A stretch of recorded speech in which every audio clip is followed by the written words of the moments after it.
What's going on, guys? Ethan and Steve here at Soundwave Customs, and here is part 2 of another Tech Tip Tuesday. For those of you that did not catch part 1, you might want to watch that. We covered the basis of LOCs, or line-out converters, and part 2 we're moving to a little bit more advanced modules, and we're going to explain all that in as much detail, but keep it educational 101 as possible. So here's another Tech Tip Tuesday brought to you by Soundwave Customs. All right, so we're going to talk about signal in the vehicle and what we're going to do to correct that signal that's in the vehicle. So we can, certainly use a line output converter like we talked about in our last video, but to really manipulate that OEM signal and get that signal as best we can in the vehicle, some of these vehicles are going to require a device like the Fix from JL. They have this in 2 models, an 82 and 86. Vehicles that would need that would be vehicles that have Bose amplifier, Harman card, and you name it, OEM systems where that OEM signal is manipulated by the OEM amplifier that's in the car already.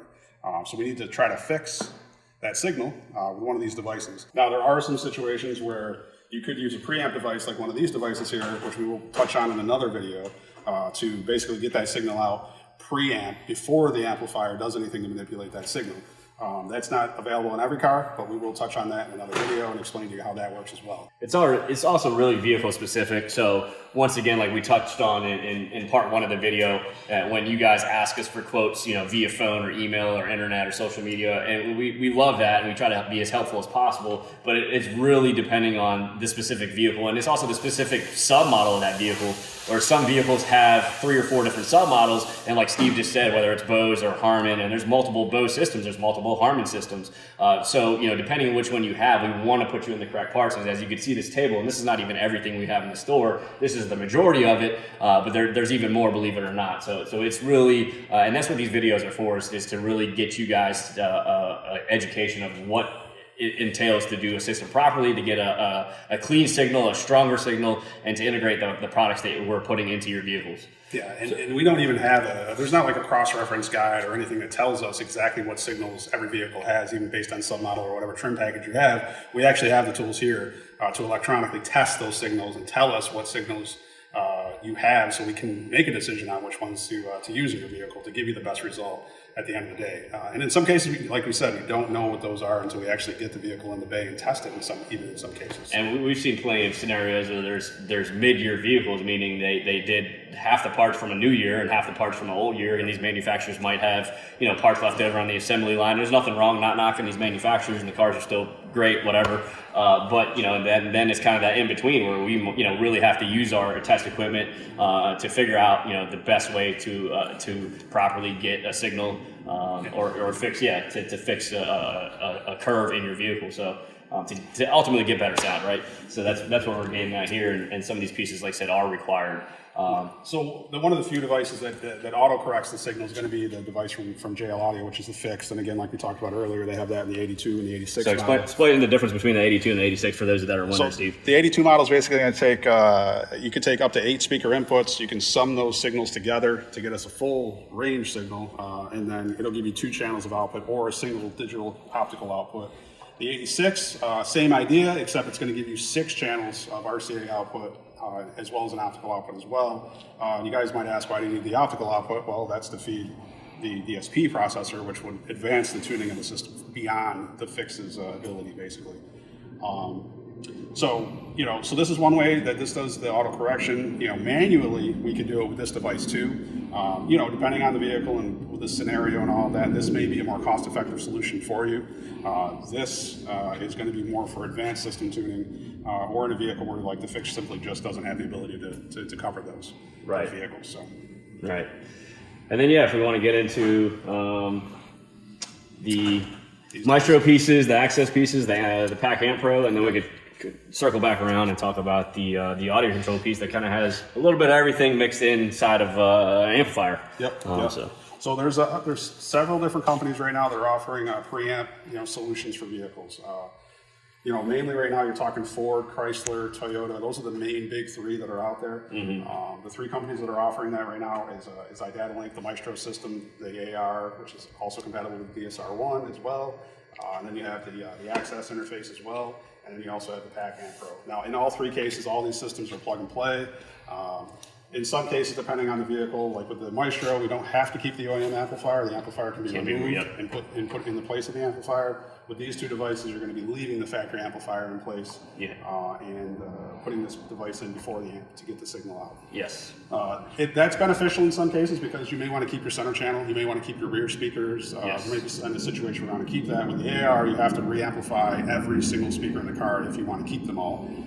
So that's why this is a great solution. In some cases, this may be the better solution. In other cases, the AR works right now specifically only with amplifiers that are compatible. So audio control, there's a few other brands, Audison, Kenwood, brands we don't sell, but we're happy to discuss that with you. And I think they're adding to that platform. It is fairly newer technology.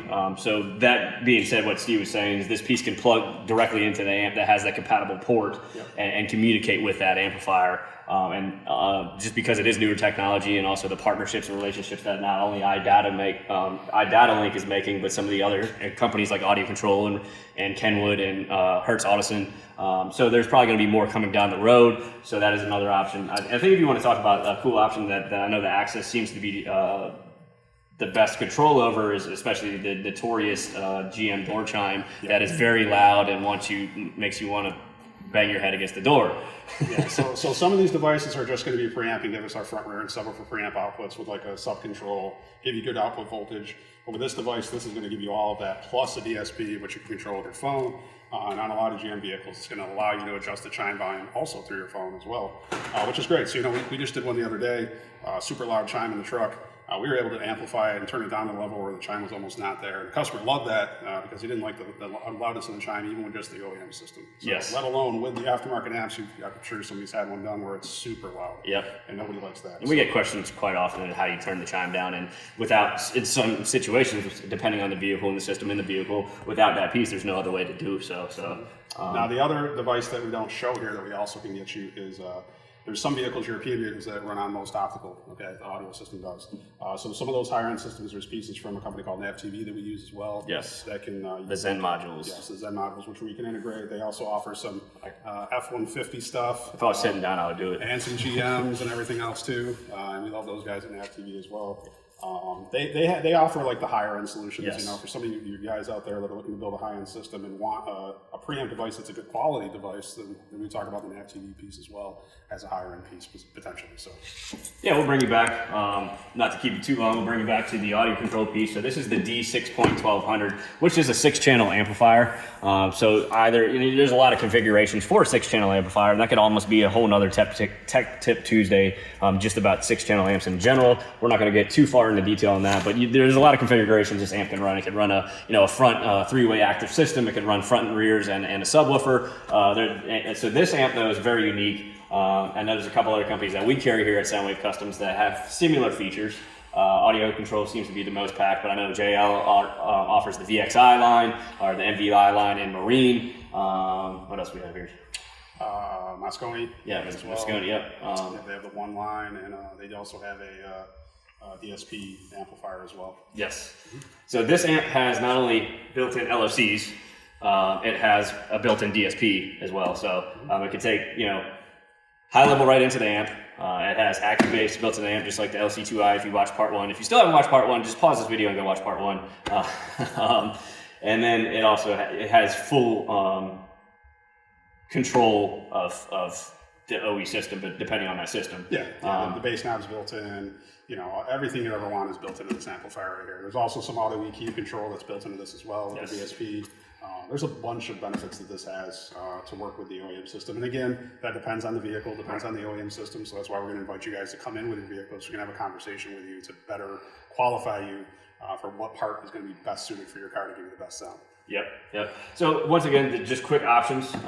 As you can see, there's a lot of options, all of which are not even on the table because we mentioned the Nav TV Zen piece that is not on the table. We mentioned the JL VXI DSP amplifier that we didn't bring out here. And there's a lot of other options. Also, some of these guys have like that Amp Pro. There's T harnesses that we could sell in addition to the Amp Pro. It's also vehicle specific. I think it works on most vehicles. There's a few applications it may not. So that's what we're here for. So truly creating the right audio system. And I've told customers this for years. A lot of people think you could just hook up any amp or any sub to any amp. Theoretically, you can. It will work for a time period, whether that's a week or 3 weeks or 3 months, but that's not the right way to hook up any audio system. And same thing as signals and changing all that, integrating to the OE system. And I don't know if there's anything else we're missing here, but that's the basis of it, to be honest with you. Yeah. Oh yeah. I mean, the signal. That's where the signal starts. So it's the heart of it. Yeah. So the signal needs to be a good signal for you to get good sound. It's really simple. So that's where everything starts. If you don't have a good signal to start, then and a strong signal. So and this is kind of just a little sales thing. I tell customers, it's a true story. You could have a $5,000 amplifier, right? And you can't be mad if that amp is not performing to your liking and to its full capability if you're feeding it a crappy signal. So it really depends what you're feeding that amplifier, how that amplifier is actually properly rated. So there's a lot that goes into it. So that's what we're here for. Please PM us with any questions. If you like these videos, please comment and give us your feedback, as we'd love to hear from you. As always, it's Ethan and Steve. Of course, Andrew's behind the camera on this Tech Tip Tuesday. We're here Tuesday through Saturday, 10 to 7. You can check us out at Soundwave Customs on all social media. Check us out at soundwavecustoms.com or give us a call at 757-648-8888. Until next Tech Tip Tuesday, we'll see you later.